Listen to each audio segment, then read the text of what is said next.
আসসালামু আলাইকুম। তো আশা করি নিশ্চয়ই সকলেই ভালো আছেন। তো আপনারা অনেকেই বারবার কমেন্ট সেকশনে বারবার একটা প্রশ্ন করতেছেন, নেইমার জুনিয়রের বর্তমান পরিস্থিতি কি? নেইমার জুনিয়র এখন ইনজুরি মুক্ত কিনা? নেইমার জুনিয়র নেক্সট ম্যাচটা খেলতে নামবে কিনা? এই বিষয়গুলো নিয়ে আপনারা বারবার কমেন্ট সেকশনে কমেন্টস করতেছেন।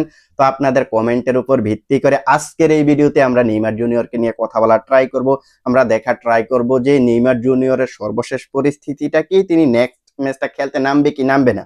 তো আমরা যদি এখন নেইমার জুনিয়রের বিহাইন্ড দ্য সিন দেখি, যে তিনি যেই সময় ইনজুরি নিয়ে মাঠ ছেড়েছিলেন ওই মোমেন্টটা যদি দেখি, তাহলে দেখতে পারবো যে এইখান থেকে প্রায় 1 মাস 3 থেকে 4 দিন আগে তিনি একটা ইনজুরি পিক করেছিলেন, যেখানে গত মাসের 3 তারিখে অর্থাৎ পাউলিস্তাও টুর্নামেন্টের কোয়ার্টার ফাইনালে ব্রাগান্তিনোর এগেনস্টে তিনি একটা হ্যামস্ট্রিকের ডিসকমফোর্ট নিয়ে মাঠ ছেড়েছিলেন।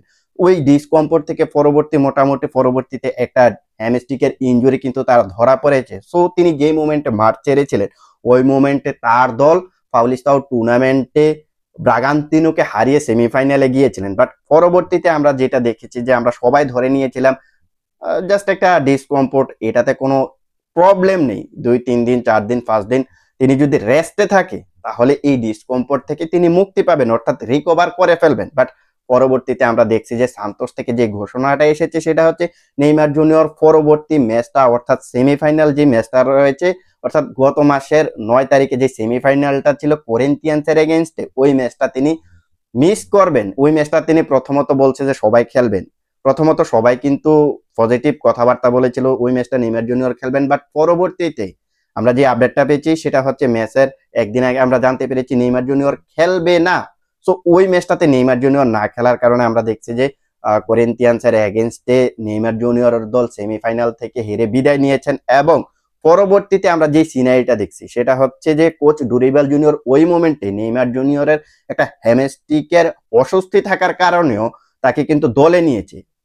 ওর যে অস্বস্তিটা ছিল, তার যে ডিসকমফোর্টটা ছিল, ওই ডিসকমফোর্ট থাকার পরেও তাকে কিন্তু ব্রাজিলের স্কোয়াডে রেখেছেন। বাট এই স্কোয়াডটা যখন তিনি পরবর্তীতে পরিবর্তন করলেন ম্যাচ শুরু হওয়ার 2 3 দিন আগে, যখন এই স্কোয়াডটা পরিবর্তন নিয়ে এই স্কোয়াডে যখন কোচ ডুরিবাল জুনিয়র পরিবর্তন নিয়ে এসেছিলেন, তখন কিন্তু আমরা দেখছি যে নেইমার জুনিয়রের নামটা এই লিস্ট থেকে কাটা পড়েছে, অর্থাৎ ব্রাজিলের স্কোয়াড থেকে নেইমার জুনিয়রকে বাদ দেওয়া হয়েছিল।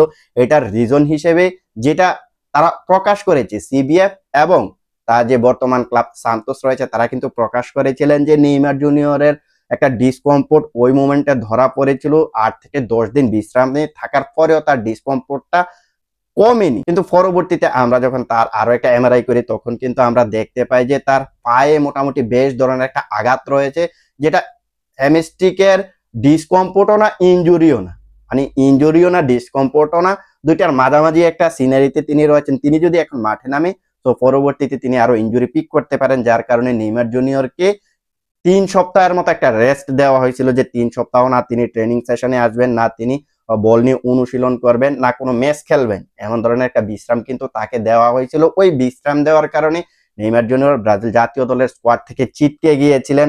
তো ওই ছিটকে যাওয়ার পরে এখন বর্তমানে নেইমার জুনিয়রের আপডেটটা হচ্ছে গত 3 থেকে 4 দিন আগে নেইমার জুনিয়র তার যে অনুশীলনটা এককভাবে অনুশীলনটা সেটা শুরু করেছে, যেখানে আমরা দেখছি যে এখান থেকে 2 দিন আগে তিনি সান্তোসের হয়ে তার ফার্স্ট অনুশীলনটা একাভাবে শুরু করেছিলেন। এবং গতকালকে সর্বশেষ যে আপডেটটা সেটা হচ্ছে তিনি অলরেডি বল নিয়ে অনুশীলন শুরু করেছেন, অর্থাৎ সান্তোস যে সংকেতটা আমাদেরকে দিতেছে নেইমার জুনিয়র এখন সম্পূর্ণ ফিট আছে, বাট এখনো তিনি দলীয় অনুশীলনে অংশগ্রহণ করেনি। যখন থেকে তিনি দলীয় অনুশীলনে অংশগ্রহণ করবে তখন থেকে তাকে স্কোয়াডে অ্যাড করা হবে। অর্থাৎ আমরা যেটা বুঝলাম সেটা হচ্ছে এখনো পর্যন্ত নেইমার জুনিয়রকে সান্তোসের স্কোয়াডে অ্যাড করা হয় নাই, যিনি গত ম্যাচটাও কিন্তু স্কোয়াডে অ্যাড না হওয়ার কারণে ব্রাজিলিয়ান যে লিগটা রয়েছে ডিভিশন লিগ, ওই ডিভিশন লিগের ফার্স্ট ম্যাচটা তিনি মিস করেছিলেন, যেখানে আমরা দেখছি যে ফার্স্ট ম্যাচটা সান্তোস 2-1 গোলে বাসকোডা গামার কাছে হেরে গিয়েছে। সো ওই ম্যাচটার পরে এখন সান্তোসের পরবর্তী ম্যাচটা হচ্ছে আগামীকাল বাংলাদেশ টাইম ভোর 5টা 30 মিনিটে। ওই ম্যাচটাতেও কিন্তু নেইমার জুনিয়র থাকতেছে না, নেইমার জুনিয়রকে কিন্তু এই স্কোয়াডে অ্যাড করা হয়নি। যে সান্তোসের কোচ রয়েছে পেদ্রো, তিনি কিন্তু নেইমার জুনিয়রকে অ্যাড করেনি। অ্যাড না করার রিজনটা কি? রিজনটা হচ্ছে নেইমার জুনিয়র এখন সম্পূর্ণ ফিট, বাট তার ম্যাচ ফিটনেসটা এখনো সে ফিরে পাইতেছে না। যখনই ম্যাচ ফিটনেসটা ফিরে পাবে, যখন তিনি দলীয় অনুশীলনটা করবে, ওই মোমেন্টে তাকে স্কোয়াডে অ্যাড করবে এবং পরবর্তীতে আমরা দেখতে পারবো যে নেইমার জুনিয়র আবারও মাঠে নামবে। এখন এক্স্যাক্টলি নেইমার জুনিয়র কোন ম্যাচটা মাঠে নামবে এটা সান্তোসের পক্ষ থেকে এখনো কোনো অফিসিয়ালি নিউজ আসেনি, বাট আমরা ধারণা করতে পারি যে আরো 8 থেকে 10 দিন নেইমার জুনিয়র হয়তোবা সময় নেবে ম্যাচের জন্য, নিজেকে প্রস্তুত করে নিতে, সম্পূর্ণভাবে রিকভারি করে নিতে ম্যাচের জন্য। আমার কাছে মনে হইতেছে আরো 8 থেকে 10 দিন সময় নেবে। তো সর্বশেষ আপডেট অনুযায়ী সেটা হচ্ছে আগামীকাল যে সান্তোসের ম্যাচটা রয়েছে ভোর 5টা 30 মিনিটে বাহিয়ার বিপক্ষে, ওই ম্যাচটা নেইমার জুনিয়র মিস করতেছেন, তাকে স্কোয়াডের সঙ্গে রাখা হয় নাই। তো এটা হচ্ছে নেইমার জুনিয়রের সর্বশেষ আপডেট, যে আপডেট থেকে আপনারা মোটামুটি বুঝতে পেরেছেন যে নেইমার জুনিয়র এখন মোটামুটি সম্পূর্ণ ফিট আছে, বাট এখনো ম্যাচ ফিটনেসটা ফিরে পায় নাই। যখনই ম্যাচ ফিটনেস ফিরে পাবে সে স্কোয়াডের সঙ্গে অ্যাড হবে এবং তিনি ম্যাচ খেলার সুযোগ পাবে। সো আশা করি আপনারা যারা নেইমার জুনিয়রের আপডেটটা চেয়েছিলেন, আশা করি আজকের এই ভিডিও থেকে মোটামুটি সম্পূর্ণ ধারণাটা আপনারা পেয়ে গেছেন। তো আজকের ভিডিওটা এখানেই শেষ করবো। যাওয়ার আগে বলতে চাই, আপনি যদি ফুটবল রিলেটেড এমন এমন ভিডিও দেখতে চান তাহলে চ্যানেলটা সাবস্ক্রাইব করে রাখতে পারেন, সেই সাথে ফেসবুক থেকে দেখে থাকলে ফলো করে দিতে পারেন।